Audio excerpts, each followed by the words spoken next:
જિલ્લામાં સતત પાંચમા દિવસે ઠંડીનું જોર યથાવત 6.8 ડિગ્રી સાથે નર્મદામાં સૌથી વધુ ઠંડી। ગુજરાતમાં શિયાળાએ ભૂક્કા કાઢી નાખ્યા છે। સતત 5 દિવસથી ઠંડીનું જોર યથાવત છે। મોટાભાગના શહેરોમાં તાપમાનનો પારો 13 ડિગ્રીથી નીચે પહોંચી જતા ગુજરાતીઓ થરથર ધ્રુજી ગયા છે। સાથે જ બર્ફીલા પવનોથી લોકો ઠરી ગયા છે, જેના કારણે આખું ગુજરાત જાણે હિલ સ્ટેશન બની ગયું છે। આખો દિવસ વાતાવરણ ઠંડુગાર રહેતા લોકો ગરમ કપડામાં લપેટાઈ રહે છે।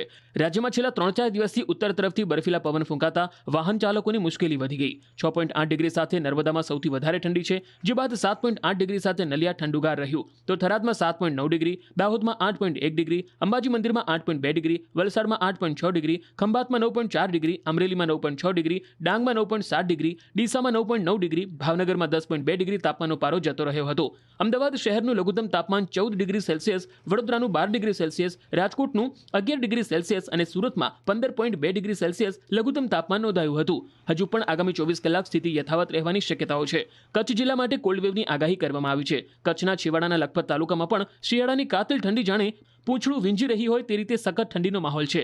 લોકો ગરમ વસ્ત્રો સાથે ઠેક ઠેકાણે તાપણા પેટાવીને રક્ષણ મેળવી રહ્યા છે, તો બીજી તરફ ટાઢની સૌથી વધુ અસર દૂધાળા પશુઓ પર પડી છે।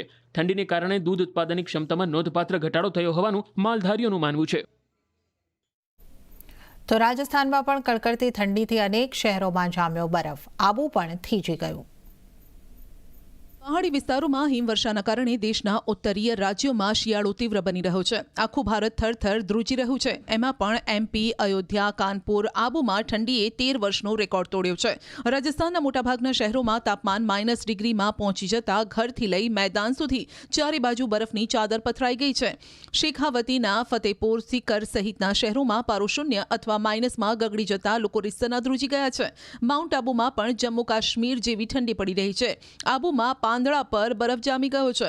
માઉન્ટ આબુમાં કાતિલ ઠંડીએ લોકોને ઠૂંઠવી નાખ્યા। તાપમાન ફરી 2 ડિગ્રી ગગડતા લોકો તાપણાનો સહારો લેતા નજરે પડ્યા। માઉન્ટ આબુમાં ઘણા સ્થળોએ બરફ જામી ગયો છે। મેદાની વિસ્તારોમાં પણ બરફની ચાદર જોવા મળી। આ તરફ ઠંડીની મજા માટે મોટી સંખ્યામાં લોકો આબુ તરફ ઉમટી પડ્યા છે। પ્રવાસીઓને માઉન્ટ આબુમાં હાલ હિમાચલ અને કાશ્મીર જેવા વાતાવરણનો અનુભવ થઈ રહ્યો છે। હોટેલો પર અને રસ્તા પર પ્રવાસીઓ બરફ સાથે આનંદ માણી રહ્યા છે।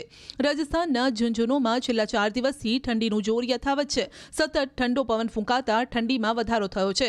હવામાન વિભાગે 19 ડિસેમ્બર સુધી કોલ્ડ વેવની આગાહી કરી છે। સતત શીત લહેરના કારણે લોકો ઠંડીથી બચવા માટે તાપણાનો સહારો લઈ રહ્યા છે। જરૂરી કામકાજ વગર લોકો ઘરની બહાર નીકળવાનું ટાળી રહ્યા છે। તો દ્વારકા જિલ્લાના ખેડૂતો શિયાળુ પાકના વાવેતરમાં જોતરાયા છે। જિલ્લામાં આ વખતે ખાસ કરીને ચણા, જીરું, ધાણા અને ઘઉંનું જંગી વાવેતર થયું છે। ચારેય તાલુકામાં મળીને કુલ 50.86% વધુ જમીનમાં શિયાળુ પાકનું વાવેતર થયું છે। ભાણવડ તાલુકામાં 4,270 હેક્ટર જમીનમાં વાવેતર થયું છે, તો ખંભાળિયા તાલુકામાં 58,378 હેક્ટર, કલ્યાણપુર તાલુકામાં 60,773 હેક્ટર અને દ્વારકા તાલુકામાં 1,875 હેક્ટર જમીનમાં રવિ પાકનું વાવેતર થયું છે। મહત્વનું છે કે ચોમાસામાં અતિવૃષ્ટિના કારણે ખેડૂતોને મગફળી અને કપાસના પાકમાં ભારે નુકસાન પહોંચ્યું હતું, જેના કારણે આ રવિ સિઝનમાં ખેડૂતો હવામાન સારું રહે અને વાવેલા પાકના સારા ભાવ મળે તેવી આશા સેવી રહેઠા છે। મોસમ સારી થાય તો અમારે જે મગફળીના પાકમાં જે નુકસાન થયું છે તે આમાંથી અમે વળતર સારું એવું મેળવી શકીએ।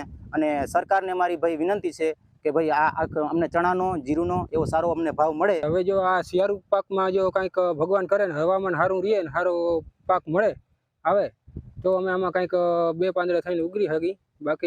બાકી ચોમાસામાં તો અમારે હાવ માનો ને હાવ નુકસાન એટલે કોઈ સીમા વગરનું થયું છે। એટલે હવે અમારે ભગવાન કરે ને જો કંઈક સારું એવું બધું ભાવ મળી જાય, સરકાર પાસે વિનંતી કરી ચણાનો, જીરું છે એનો સારો ભાવ મળી જાય।